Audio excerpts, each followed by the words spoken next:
Rata-rata otak manusia memiliki berat yang sama seperti buah nanas ukuran kecil, yaitu sekitar 1,3 kg. Tapi otak manusia memiliki tanggung jawab yang besar terhadap tubuh manusia. Pada episode kali ini, mari kita membahas bagian, fungsi, dan cara kerja sel otak secara singkat, agar tahu betapa hebatnya otak dalam membantu manusia berpikir, berperasaan, berinteraksi dengan sekitarnya. Bersama saya, Dr. Selvi Oswari, spesialis bedah saraf dari Rumah Sakit Pusat Otak Nasional.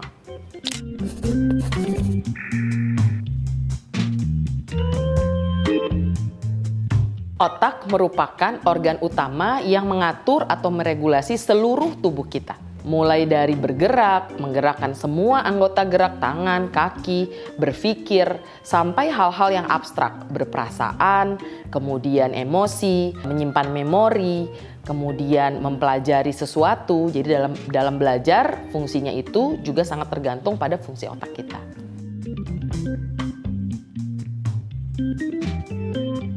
Secara garis besar, otak dibagi menjadi dua, yaitu yang lokasinya di atas, yaitu otak besar, dan lokasinya di bawah, yaitu otak kecil. Pada otak besar, itu merupakan pusat gerakan, pusat bicara, dan pusat kognitif kita yang paling utama. Sementara pada otak kecil, rata-rata digunakan untuk pusat keseimbangan. Jadi apabila kita mau berjalan atau berdiri, sangat tergantung pada otak kecil kita apakah fungsinya baik, sehingga kita tidak terjatuh ke salah satu sisi. Ada pula bagian otak yang lain, yaitu yang dikenal dengan batang otak. Batang otak itu merupakan pusat kesadaran, pusat nafas, serta pusat jantung. Jadi yang merupakan fungsi utama kita bisa melanjutkan kehidupan, itu semuanya ada di batang otak yang lokasinya benar-benar di tengah dari batang tubuh.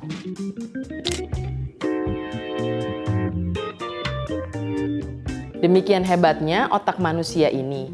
Apabila ada salah satu bagian yang rusak, maka ada yang dikenal dengan neuroplasticity, sehingga akan terbentuk jalur-jalur baru dari komunikasi antar sel-sel saraf ini yang dapat mengcover daerah atau area yang rusak. Walaupun neuroplasticity ini apabila di otak itu terjadinya jauh lebih lambat dibandingkan dengan bagian tubuh yang lainnya. Contohnya adalah bagian otak depan atau yang disebut dengan frontal. Pada awal diketahuinya fungsi otak di bagian frontal itu adalah ketika ada seorang pekerja tambang yang terlibat pada kecelakaan sehingga ada sepotong besi yang masuk ke dalam kepalanya, sehingga di bagian frontal depan, otak depannya itu rusak.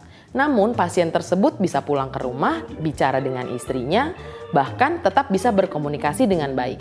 Hanya saja yang terjadi adalah perubahan kepribadian. Pasien tersebut menjadi sering marah-marah, sehingga ditemukan bahwa otak pada bagian depan ini fungsi utamanya adalah untuk emosi. Artinya, apabila ada kerusakan, dapat diambil alih oleh sisi otak yang lain atau bagian dari otak yang lain, namun secara fungsi dasar masih dapat menjalankan fungsinya sebagai manusia biasa.